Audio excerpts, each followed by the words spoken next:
The Xerian scout ship hovered above the emerald canopy of Varkos 3, its sleek, silver hull reflecting the light of the system's blue sun. Inside, Zira tapped her fingers against the console, watching the human below with a mixture of curiosity and exasperation.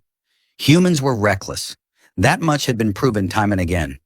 They had a stubborn tendency to stumble into places they didn't belong, touch things they shouldn't, and somehow survive the consequences. Marcus Hale was no exception. Zira had been sent to observe him, a lone human explorer on a planet considered too dangerous for most species. Not that anyone had bothered to forbid humans from coming here. They rarely listened to warnings anyway.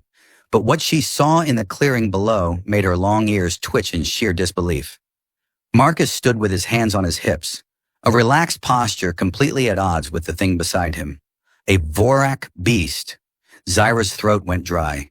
She had seen Vorak before, in old battle footage, in hushed historical accounts of planetary devastation. The creatures were nightmares made flesh, armored beasts with obsidian black plating, eyes that glowed with a sickly green hue, and claws capable of slicing through a battleship's hull like it was wet paper.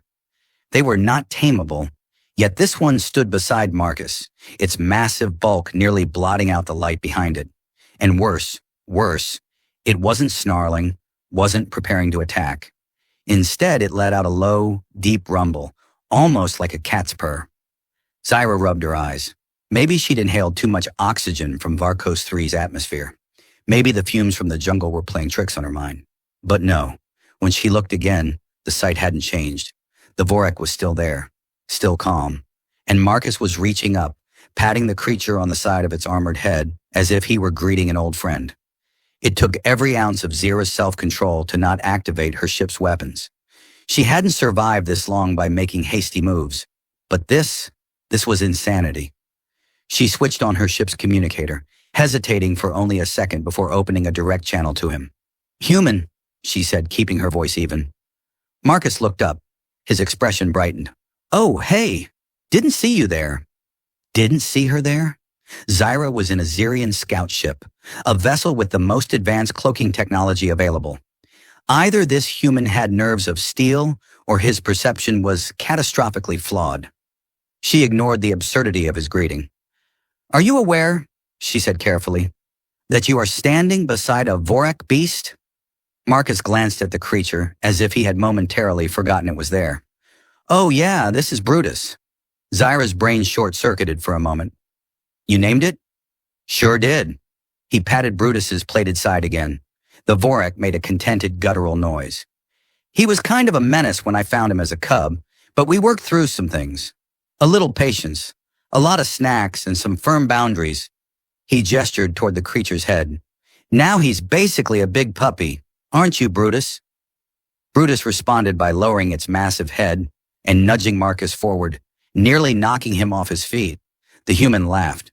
Zira did not. She stared, her long ears twitching in a mix of horror and fascination. "Do you have any idea how impossible this is?" she asked, taking a cautious step forward. Brutus lifted its head at her movement, eyes narrowing. Zyra stopped immediately. "Relax," Marcus said. "He's just checking you out." "Checking me out?" Zira resisted the urge to take another step back. "A Vorak doesn't check people out. It dismembers them." "Yeah, well, that's a common misconception." Marcus crossed his arms, looking entirely too casual for someone standing next to a living weapon. "They're just misunderstood." Zira gave him a long, unreadable stare. "Misunderstood?" "Yep. The same Vorak that obliterate warships and leave entire planets in ruin." Marcus shrugged. "You ever think maybe they were just having a bad day?" Zira blinked at him, genuinely wondering if humans lack the ability to process danger correctly. She exhaled, rubbing her temples. "This is the single most reckless, nonsensical, impossible thing I have ever seen." Marcus grinned. "Thanks. That was not a compliment." I'll take it anyway." Zira groaned, glancing at Brutus again. The Vorak wasn't attacking. That alone was a reality-shattering revelation. No scientist, no military strategist, no one in the galaxy had ever successfully controlled a Vorak. And yet, here was Marcus, treating it like some overgrown pet. She had 1,000 questions, but her instincts told her not to push her luck just yet. Instead, she folded her arms. You realize you've completely shattered our understanding of Vorik biology? Cool, Marcus said. Does that mean I get a prize or something? Yes, the prize is not being immediately vaporized for doing something idiotic. Marcus laughed. Oh man, that's way better than the last prize I got. Zira frowned. What was the last prize? Marcus made a face. Food poisoning. She gave him a blank stare. You humans are a strange species. Yeah, I hear that a lot. A silence stretched between them. Zira weighed her options. She could leave, report this bizarre discovery to the Zirian High Council, and let them decide what to do about this anomaly of a human. But something held her back. Curiosity? Maybe. Or maybe the realization that, for the first time in her life, she was witnessing something new, something that defied every law of nature. Her long ears twitched. Fine, she said at last. I'm staying. I need to understand how this happened. Marcus's grin widened. Welcome to the club, she sighed. Do I get a membership card? Nah, but you get to pet Brutus if he lets you. Zira side-eyed the Vorik. It stared back with unreadable eyes. I think I'll pass. Zira had never considered herself easily shaken. She had flown through asteroid storms, navigated war-torn star systems, and negotiated with species whose primary language involved projectile venom. And yet, standing a few feet away from a Vorik beast, while its human companion casually scratched it behind one of its thick, armored ridges, this was the moment her composure faltered. Brutus, the name still felt ridiculous for a creature classified as a Class X planetary threat, had settled onto its haunches beside Marcus, its long tail curling idly in the dirt. Zira took careful note of its movements, how its massive plated body adjusted weight with fluid grace, how its nostrils flared slightly every time she moved. It was watching her, assessing. Okay, she said slowly. You say you raised this thing? Since he was a baby, Marcus confirmed, rubbing his hands together as if reminiscing about a fond childhood memory. Little guy was all teeth and attitude back then, used to try and bite my fingers off daily. Zira blinked. That sounds exactly like every Vorik encounter ever recorded. Yeah, but see, the trick is consistency. You gotta earn their respect, set boundaries, treat them with patience, care, and a whole lot of snacks. Zira stared at him, then at Brutus, then back at Marcus. I have so many questions, she muttered. Marcus grinned. Hit me. How did you even survive its infancy? Vorak are born with fully developed hunting instincts. Most species don't last 5 seconds in their presence. Oh, I lasted way longer than 5 seconds, Marcus said proudly. I mean, sure, I lost a few boots, and a couple of shirts, and once, almost a leg, but it was all part of the bonding process. Zira was struggling to decide whether she was impressed, horrified, or just vaguely nauseous. You almost lost a leg. Well, technically it was just the lower half. And to be fair, I probably shouldn't have tried to take away his food that day. Zira massaged her temples. This is the single dumbest survival story I've ever heard. Marcus shrugged. Hey, I never said it was smart, just effective. Brutus made a low chuffing sound, and Zira tensed before realizing, was that supposed to be amusement? The Vorak's bioluminescent eyes blinked slowly, and Zira suddenly had the distinct, unsettling impression that it was listening to them, understanding them. She needed more data. All right, she said, keeping her voice calm. How did you feed it? Vorak are apex hunters. Their biology requires high-energy prey. You didn't let it hunt, did you? Marcus chuckled. Nah, I had to get creative. You ever heard of reconstituted protein paste? Zira's nose wrinkled. That disgusting sludge they give prisoners? That's the one. Marcus nodded. Turns out, if you modify the molecular density and infuse it with the right amino acids, it makes a decent enough meal for a growing Vorak. Tastes like sadness, though. You ate it? Well, yeah. We were bonding. Zira pinched the bridge of her nose. This is unreal. You're telling me that the most feared predator in the galaxy was raised on prison rations? I mean, I threw in some roasted grubs for variety, Marcus admitted. Brutus loves those. Brutus let out a deep, guttural sound that rumbled through the clearing. Zira stiffened, but Marcus just laughed. See? He agrees. Zira exhaled slowly. This was madness. Pure, unfiltered madness. And yet, it was also undeniable. The Vorak wasn't attacking. It wasn't rampaging, hunting, or behaving in any way that aligned with everything science had documented about its species. It was just existing alongside a human.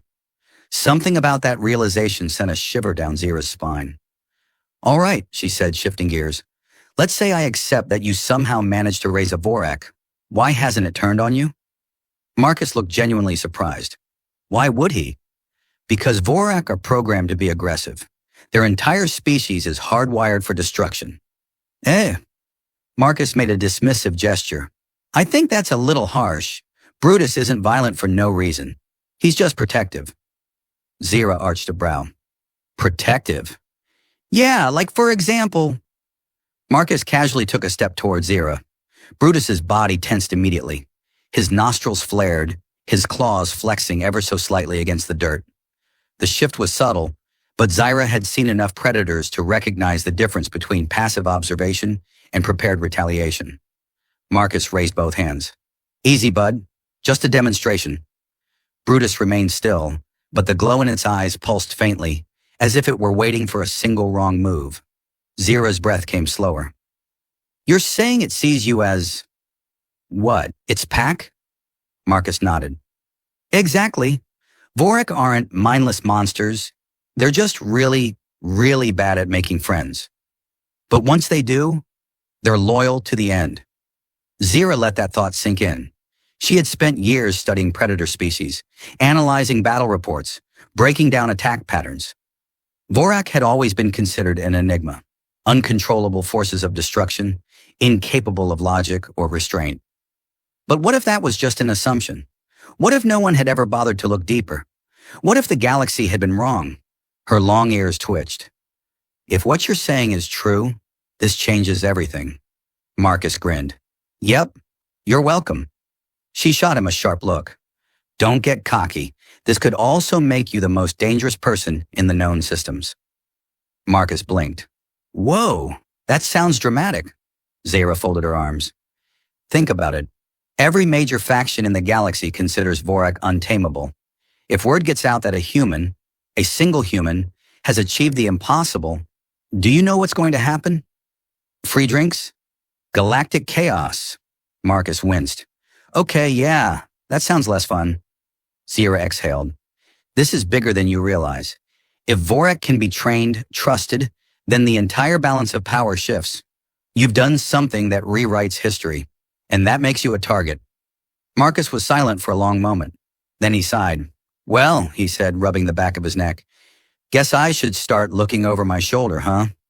Zira's gaze flicked toward Brutus, who was still watching her with those glowing, unreadable eyes. Not necessarily, she murmured. If anything, I think you've got the best bodyguard in the galaxy. Brutus let out another deep, satisfied rumble. Marcus grinned. Yeah, he said. I'd like to see someone try to mess with us. Zira had faced some absurd situations in her life, but sitting across from a human who had tamed a Vorak while it casually dozed behind him was a level of madness she had yet to categorize. Marcus sat cross-legged on a fallen tree, chewing lazily on a protein bar. He had offered her one earlier, but she had declined after he described the flavor as like compressed cardboard, but worse. Now she was watching him, studying the relaxed way he interacted with his monstrous companion, as if befriending a creature known for planetary devastation was a perfectly normal Tuesday. I have to ask, Zira said, arms folded, ears twitching slightly. What exactly were you doing on Varkos 3 when you found Brutus? Marcus grinned, wiping a few crumbs from his fingers.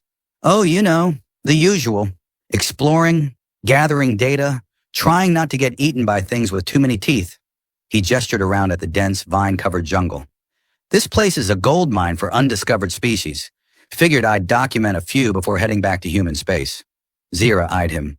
So you weren't specifically looking for a Vorak? Oh, hell no, Marcus laughed.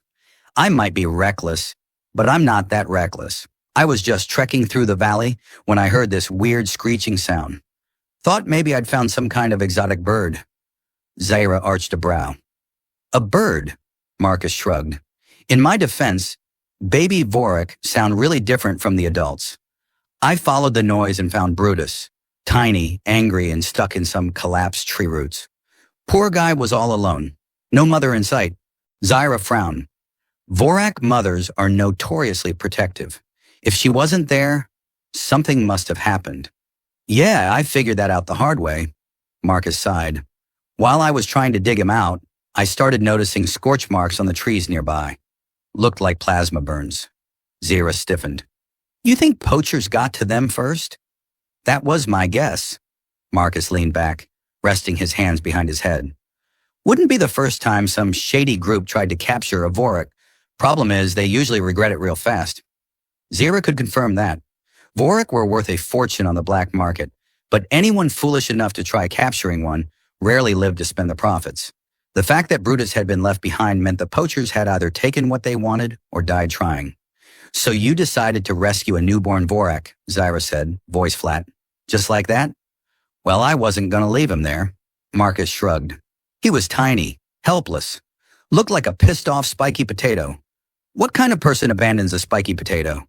Zyra pressed her fingers against her temple. You are an enigma, Marcus Hale.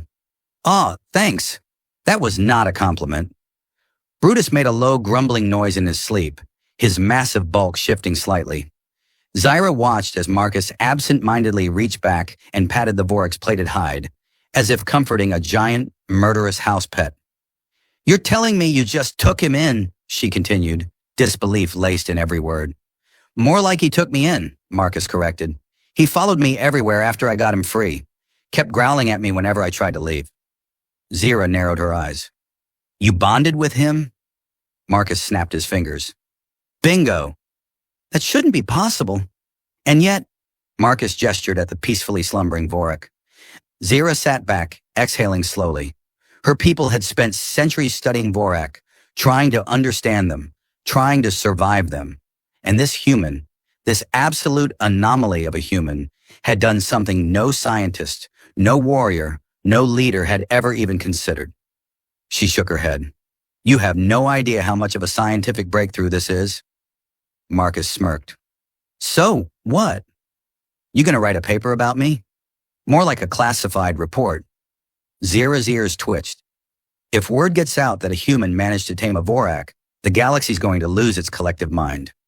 Marcus winced. Yeah, we kind of covered that earlier. Galactic chaos, bounty hunters, people suddenly wanting my secrets. He grinned. At least I'll finally be popular. You're already popular, Zyra muttered. Among reckless idiots. Marcus laughed. Hey, reckless idiots have great stories. Zyra sighed. She needed to get back to her ship, send a preliminary report. But something about this whole situation made her hesitate. Something deep, nagging at the edges of her mind. Brutus was too calm, not just in the way he behaved around Marcus, but in general.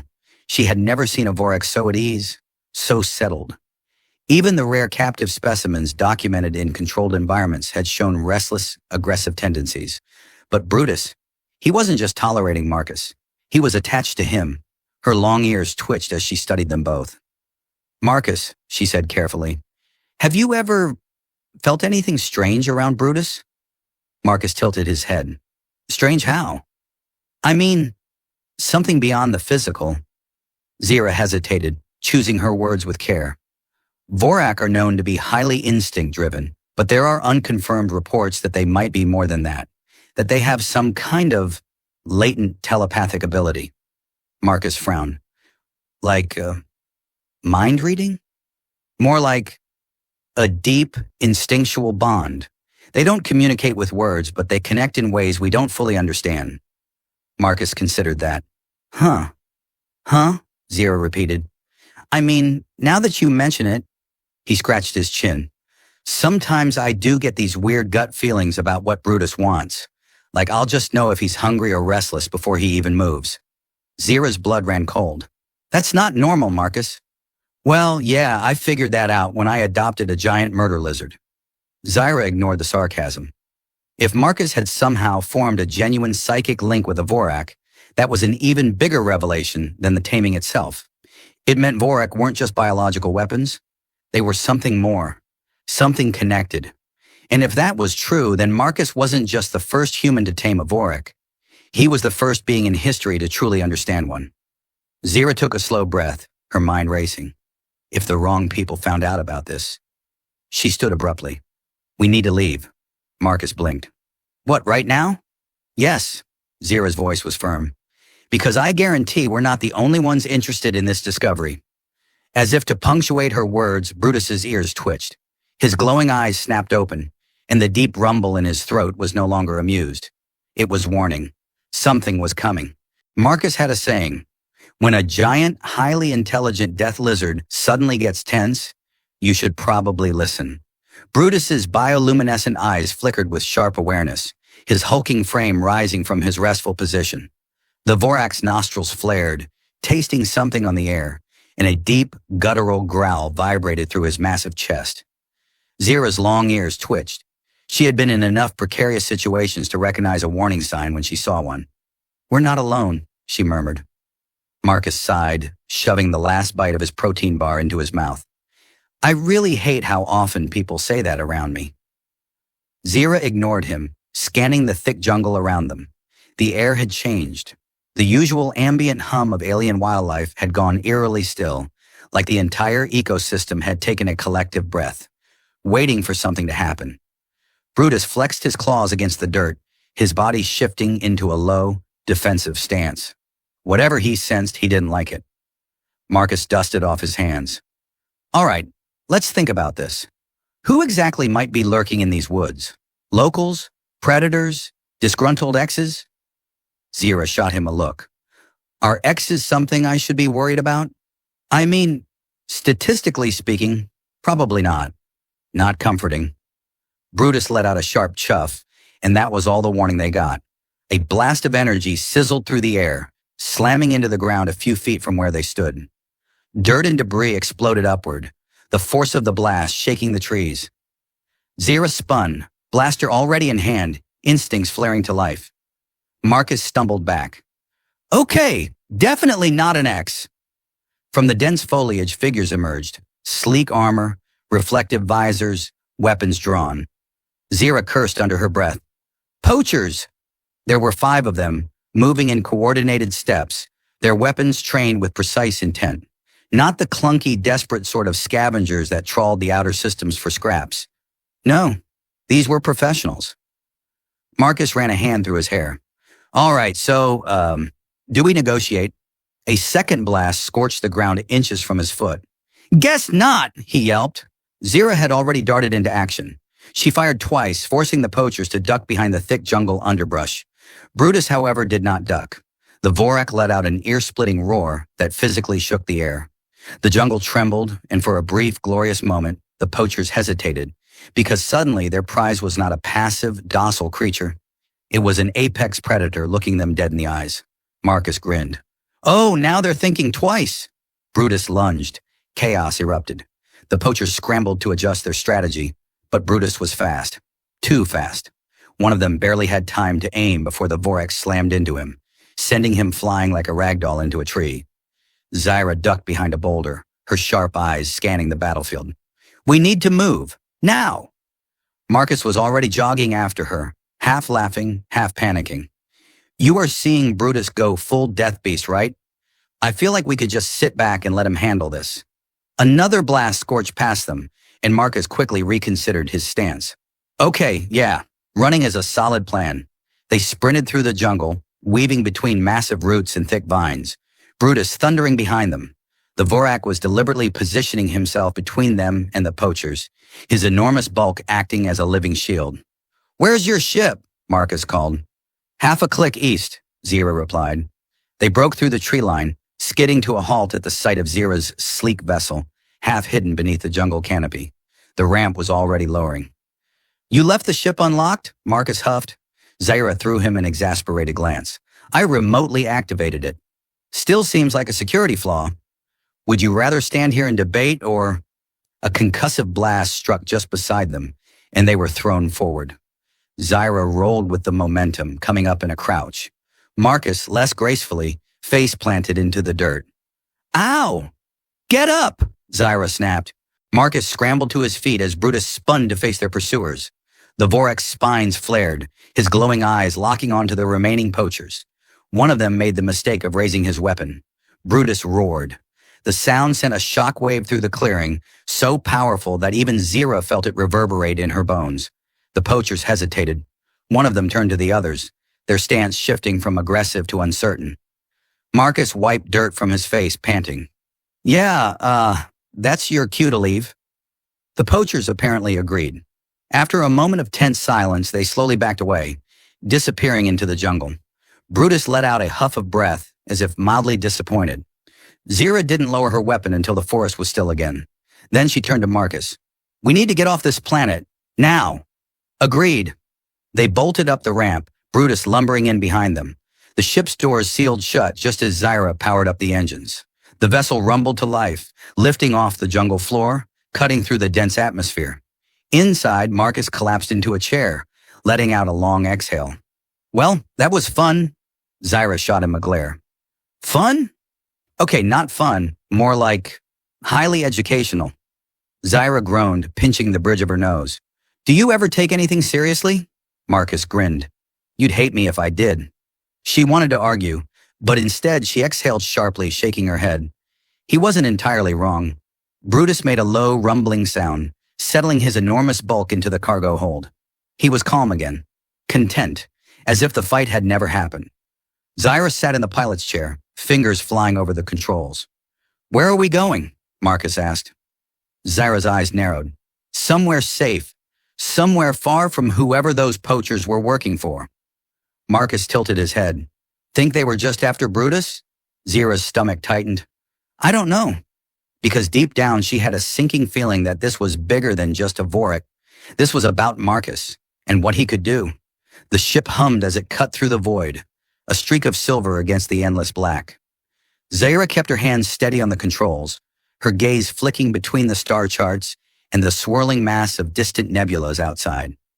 The adrenaline from the fight hadn't fully worn off, but at least they weren't actively being shot at anymore. Marcus, on the other hand, had made himself very comfortable. So, he leaned back in his chair, stretching his legs out. What's our next move? Zira sighed. My next move is figuring out how deep this goes. Your next move is to sit there and try not to attract more trouble. Marcus grinned. Trouble finds me. It's a talent. Brutus rumbled from the cargo hold, as if voicing his agreement. The Vorak had curled up in the open space near the ship's loading bay, his massive frame barely fitting. His plated tail flicked once, then settled. Zira exhaled. We need information. That attack wasn't random. Marcus shrugged. Could have been your standard poacher squad. Number that was organized, and they weren't just after Brutus. Zira turned to face him fully. They were after you. Marcus blinked. Oh. He considered that for a moment. Okay, yeah, that's less fun.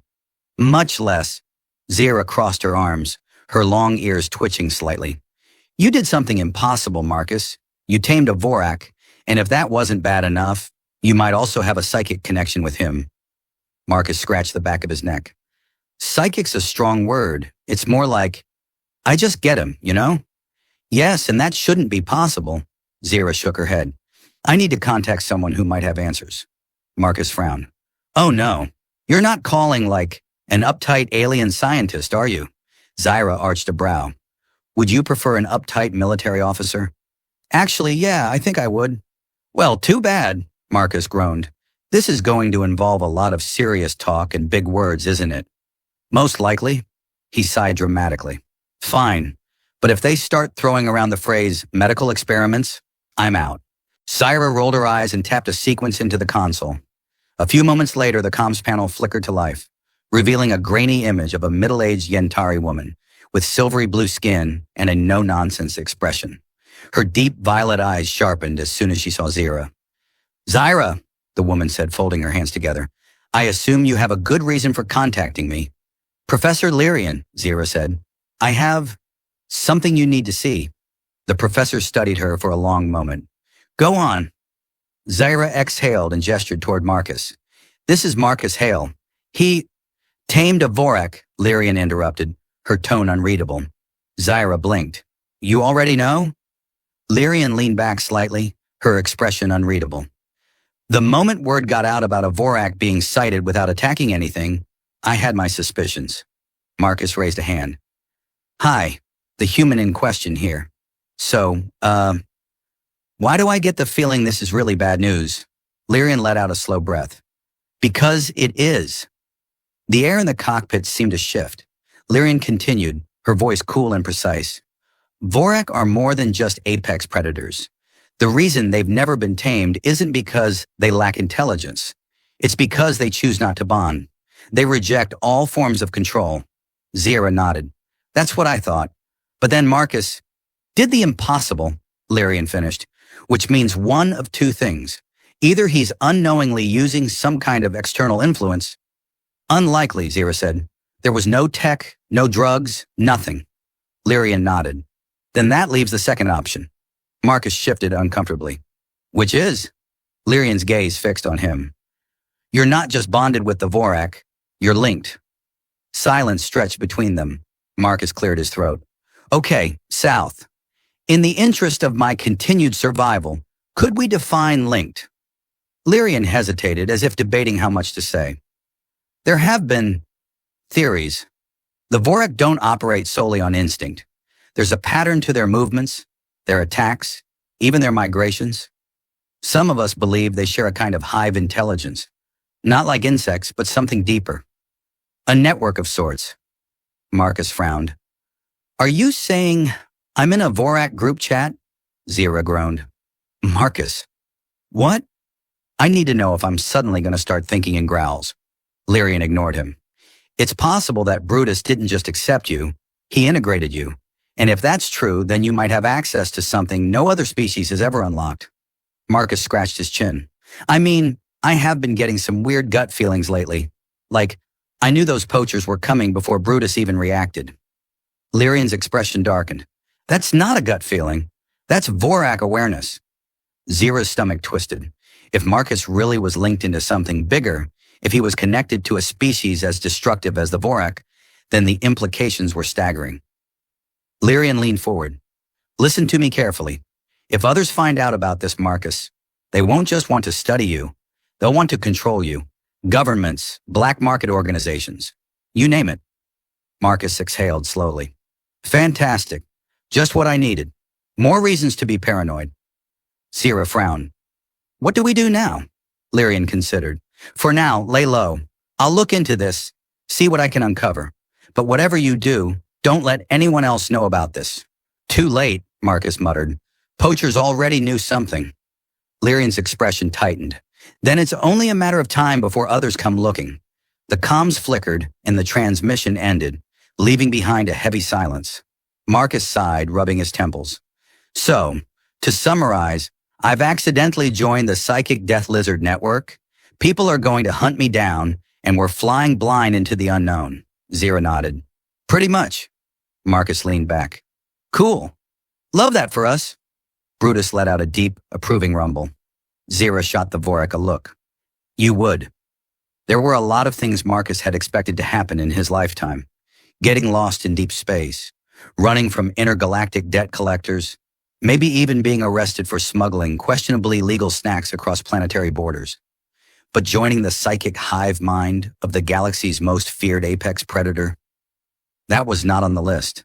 And now as he leaned against the ship's console, watching Zira pace with that extremely serious look on her face, he was starting to feel the full weight of it. So, he said, clapping his hands together, what's our game plan?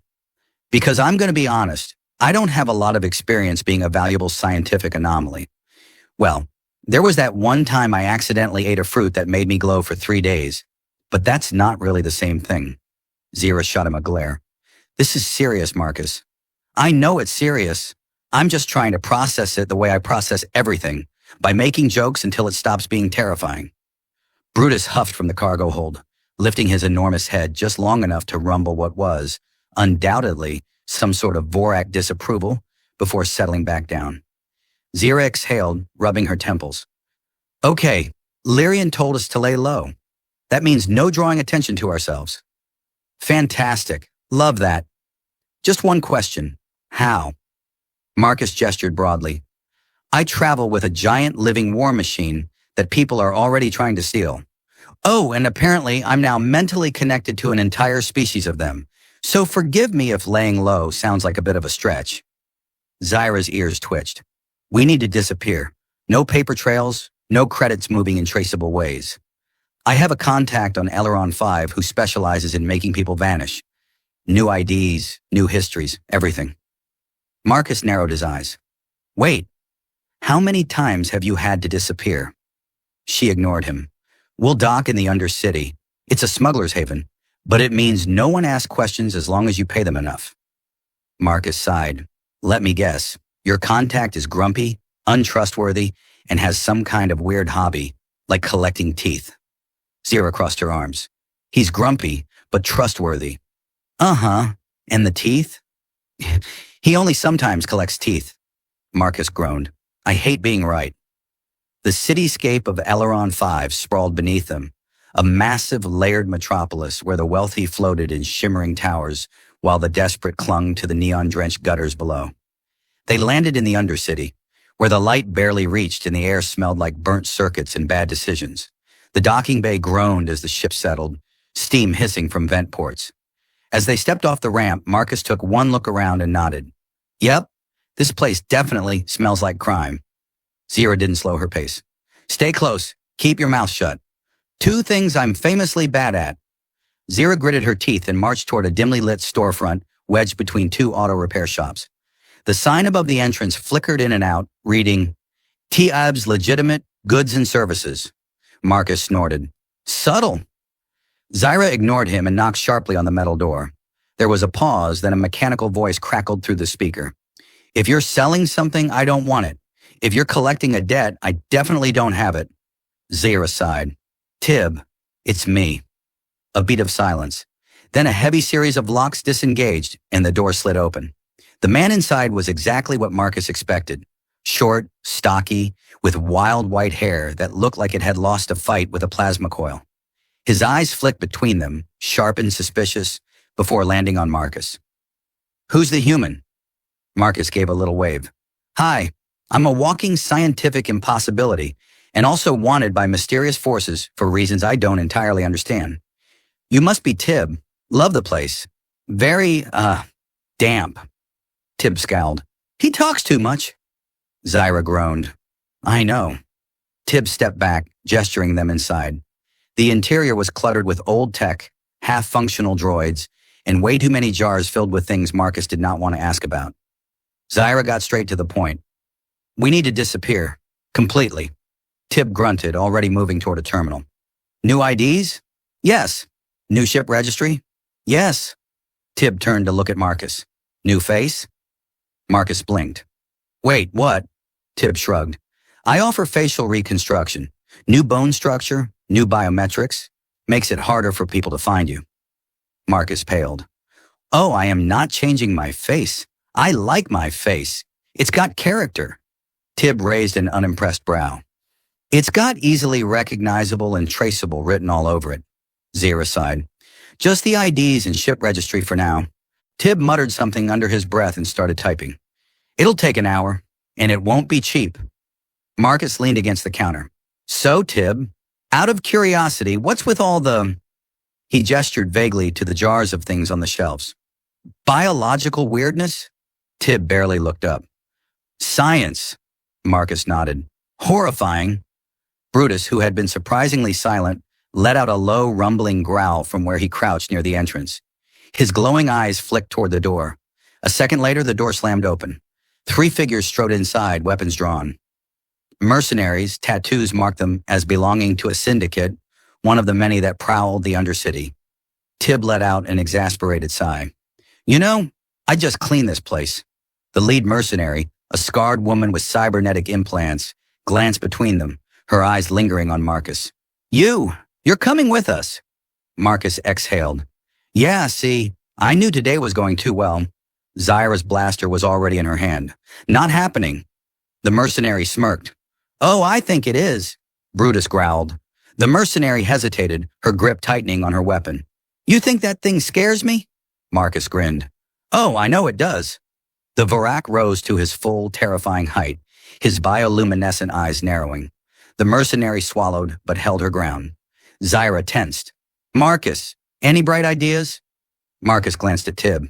Hey, Tib, got any emergency exits? Tib sighed, typing something into the terminal. A second later, a trapdoor snapped open beneath them. Oh, Marcus blinked. Neat. And then they all fell through it. Marcus had always assumed that if he was going to go out in a blaze of glory, it would be something simple. Maybe crash landing on a hostile planet or getting vaporized after one too many bad bets in a shady space casino. What he hadn't expected was this.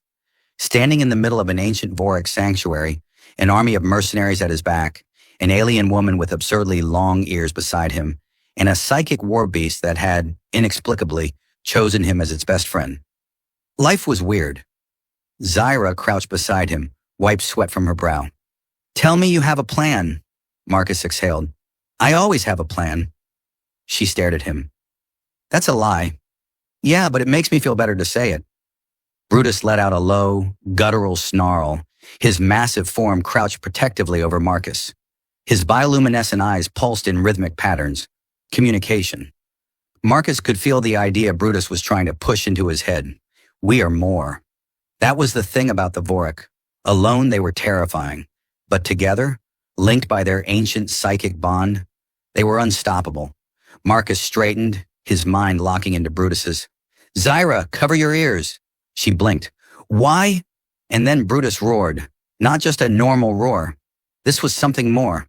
A deep, resonating call that wasn't just sound, but thought. An unmistakable message that rippled through space. It spread. And then, from the shadows, from the deep places of the sanctuary, the Vorak answered. One by one, glowing eyes ignited in the darkness. Dozens, hundreds, emerging from the depths of this ancient, forgotten place. The mercenaries, so confident moments before, suddenly didn't look quite so smug. The lead merc, the one who had tried to kidnap Marcus twice already, took a slow step back. Marcus grinned. Yeah, that's right. You thought you were hunting me, but turns out I brought backup. Brutus lunged forward, not to attack, but to warn. It was a display of power, a demonstration of just how bad of an idea it would be to fight. The mercenaries, they ran. Marcus dusted off his hands. Well, that was easy. Zyra, still recovering from the psychic roar, shot him a look. I hate that you were right. Later, after the mercenaries had fled, after Tib had miraculously shown up with an escape plan that didn't involve falling through another trapdoor, after Zyra had punched Marcus in the arm for not telling her about the whole leading an army of Vorik thing, things had finally started to settle. The Vorik had accepted Marcus as something more than just an outsider. He wasn't just a human anymore, at least not in the way he had been before. He was linked to something greater, something older than any of them had realized, and more importantly, he was free. No more bounty hunters, no more shadowy corporations hunting him down, no more waking up and wondering if today was the day someone shoved him out an airlock. He leaned against the hull of his ship, staring out at the sky. Zyra joined him. So, what now? Marcus considered. I was thinking... Breakfast. Zyra sighed. That's not what I meant. He grinned. I know, but I still want breakfast. She crossed her arms. You could do anything. You have power now, Marcus. Influence. The Vorak listened to you. That means something.